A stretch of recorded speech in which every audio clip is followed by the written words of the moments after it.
Most people live their lives waiting for something outside of them to change how they feel inside of them. They're waiting for their new relationship. They're waiting for their new job. They're waiting for their new mystical moment to occur before they feel the emotions. So basically, they're spending the majority of their time waiting and not creating, living in lack, living in emptiness, living in fear, waiting for that external event to take away their emptiness or pain. That's the Newtonian model of reality, of cause and effect.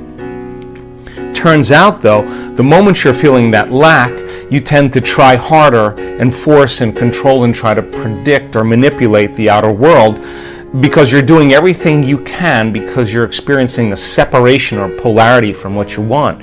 You're waiting for it to happen and not creating. So then, two things. When you combine a clear intention with an elevated emotion, a heart-centered emotion, not the emotions of survival that are anger and hostility and aggression and competition or hatred or envy or jealousy or insecurity or fear or anxiety or pain or suffering or guilt or shame. Those are derived from the hormones of stress. An elevated emotion is a heart-centered emotion. And a heart-centered emotion lacks polarity. This is the center of oneness. This is the center of wholeness. This is the union of opposites. This is our connection, our bridge to the quantum field. This is where we connect. So think about it. When you begin to feel a heart-centered emotion, what you're doing is you're falling in love with your life. So your body is your unconscious mind. It does not know the difference between an experience that creates an emotion and an emotion that you're creating by thought alone. Your body is believing it's living in that future reality in the present moment. Now think about this. The latest research on genes says the environment signals the gene. Well, the end product of an experience in the environment is called an emotion. So when you begin to embrace the emotion ahead of the actual experience, you're signaling the gene ahead of the environment. And now you're beginning to instruct and select new genes that make new proteins. And proteins are responsible for the structure and function of your body. So you're literally becoming your dream. You're literally becoming it.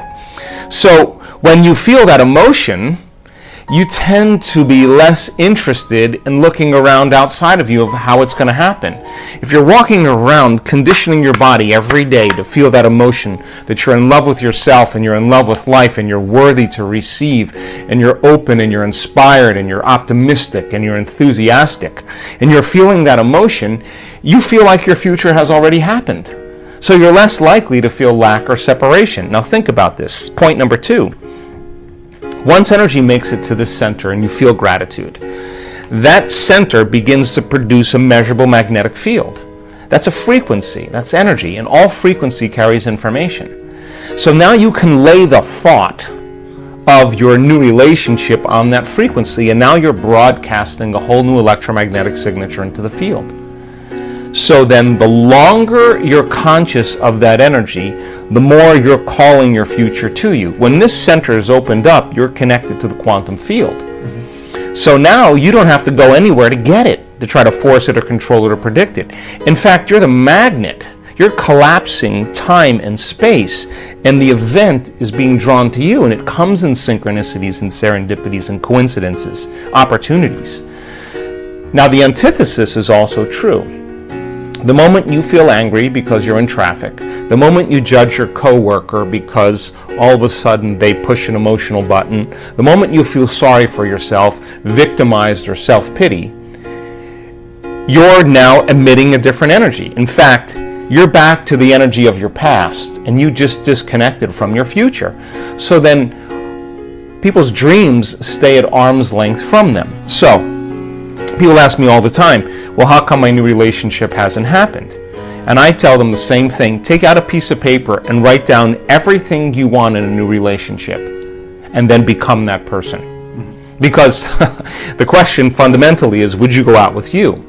So if the answer is you're starting to love yourself so much that you no longer need another person, or you're no longer in lack, then you magnetize an equal. It just happens as a side effect. And it doesn't happen in ways that you can predict. It happens in different ways. So, the emotions of gratitude, appreciation, thankfulness, a love for life, a joy for existence, worthy to receive, inspired and enthusiastic to be alive, looking forward and in excitement and anticipation to the unknown, staying in that energy without analyzing. That's the energy that allows the unknown to begin to occur. So what you're doing is you're teaching your body emotionally what that future feels like. And when you're in a state of gratitude, you're in the perfect state to receive the fruits of your efforts. One of the things that I've learned in the last 5 years is that so much of our programming, so much of our unconscious mind is rooted in the body. And people store traumas, shocks, crisis, past experiences that are strong emotional charges. They store those in the body because every time we remember the experience, we're producing the same chemistry in the brain and body as if it's happening. So the body actually becomes conditioned into the past. And so the body in its resistance is clinging to the known and the familiar, even though we want our future to begin to change. So if you understand then that you can't think greater than how you feel when you're addicted to certain emotions, or when you've been thinking and feeling in the same cycles and feeling and thinking that you condition your body to become the mind of that emotion, then when feelings become the means of thinking, then for the most part people are thinking in the past. So the body is struggling because it's clinging to the known, because it doesn't trust the unknown. And so some people would rather hold on to their suffering or their pain than take a chance in possibility. There's nothing wrong with that. It's just becoming conscious of the process. And so when people begin to do this work, the first thing we teach them is about that elegant, generous present moment. And when you're truly in the present moment and you're totally focused, something amazing happens. You forget that you have a body. You forget about the people in your life.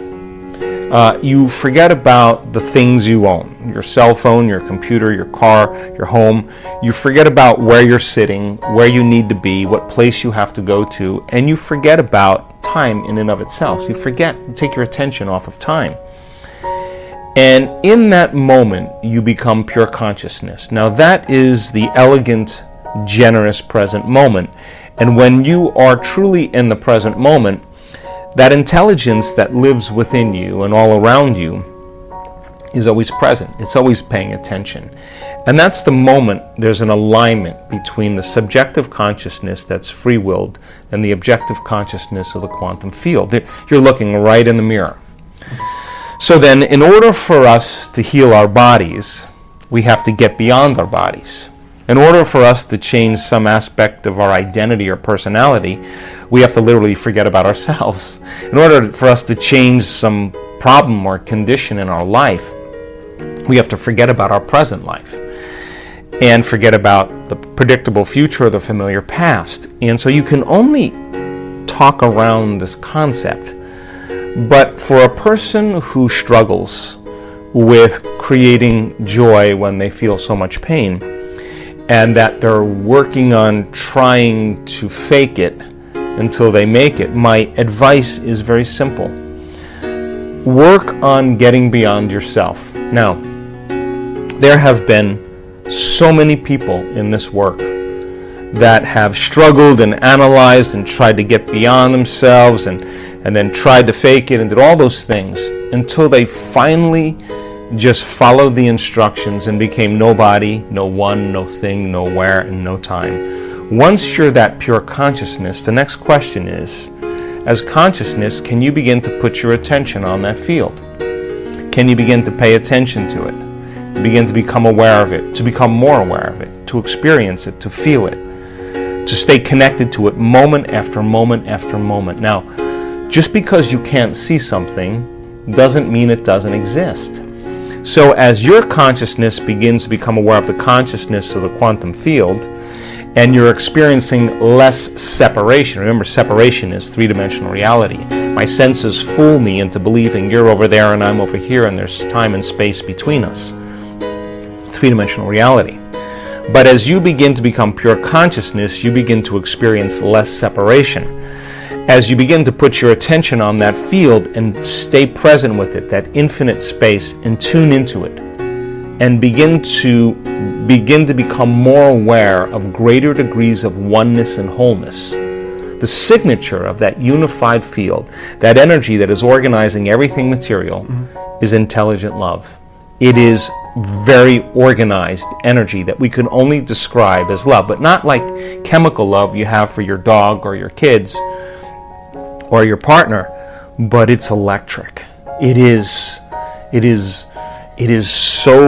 It's the most familiar, unfamiliar feeling you'll ever have. It enlivens us. It is the very life force. It is the glue that's holding everything together. So then the moment you put your attention on it and you begin to connect to it, where you place your attention is where you place your energy. You're investing your attention and energy into that field, and you'll begin to experience greater and greater degrees of oneness and wholeness and begin to feel more love. And now you don't have to try, because the energy from these centers moves right into the heart. We've measured this thousands of times.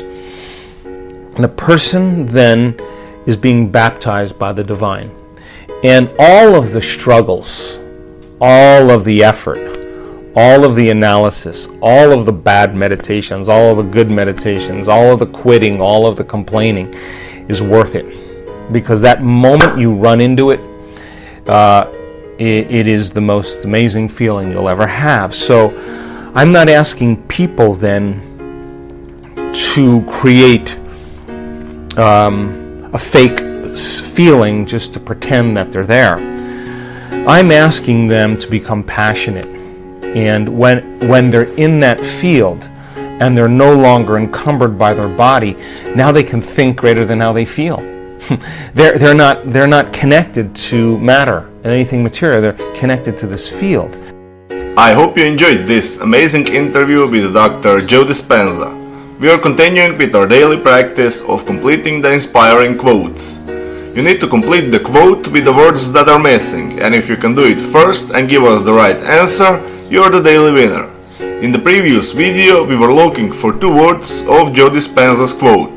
The quote goes like this: when you get uncomfortable in the place of the unknown, that's where the correct answer is magic happens. So, when you get uncomfortable in the place of the unknown, that's where the magic happens. Congratulations to everyone with the correct answer, and to everyone who tried but didn't guess the answer. Today's quote is from Dr. Joe Dispenza also. We're looking for two words. The quote goes like this: you have to feel empowered for your success to show up. You have to feel abundant for your wealth to find you. You have to feel gratitude to create the life that... Write your answers in the comments below the video and tell me if you love this video and our new way of ending the videos. If you like this video, give your thumbs up and share it with your friends. Help me make this video more popular by sharing it. Even if you're not sure what the correct answer is, try and guess.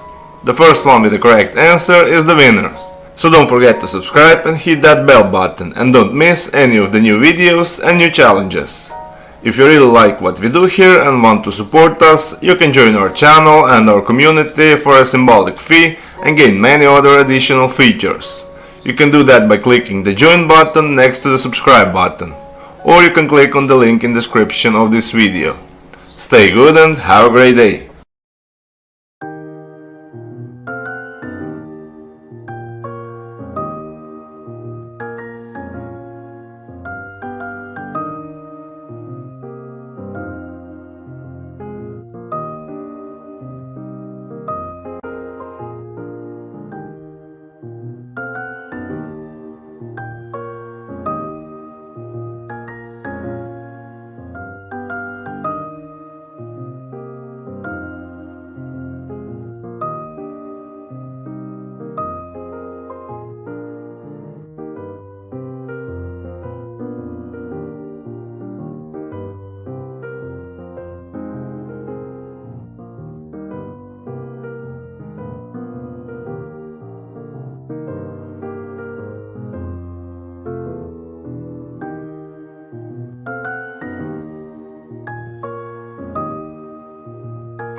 Kia lại khiến đôi mắt của em thêm sầu.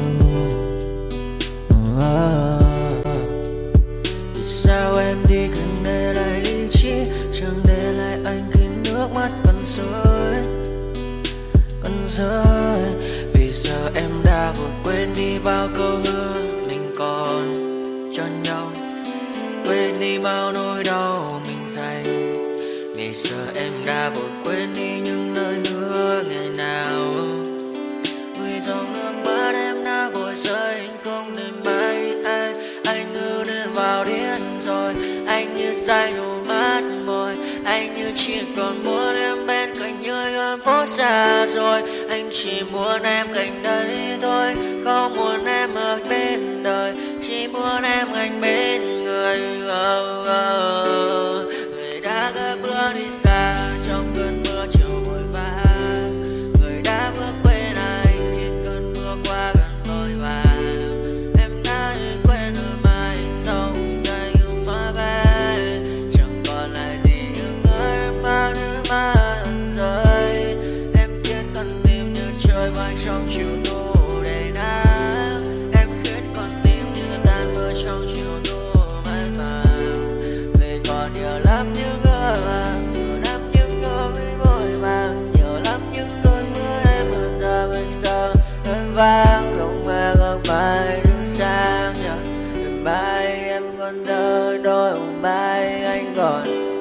Người ta xưa ta chúng còn giữ nhau, chẳng để giữ lấy em khi cơn mưa về đến. Và chẳng cần nhau khi anh với em cùng một đêm trôi. Em ơi ta còn gì nữa đâu bằng cơn mưa ngày hôm qua, ta còn lại gì nữa đâu khi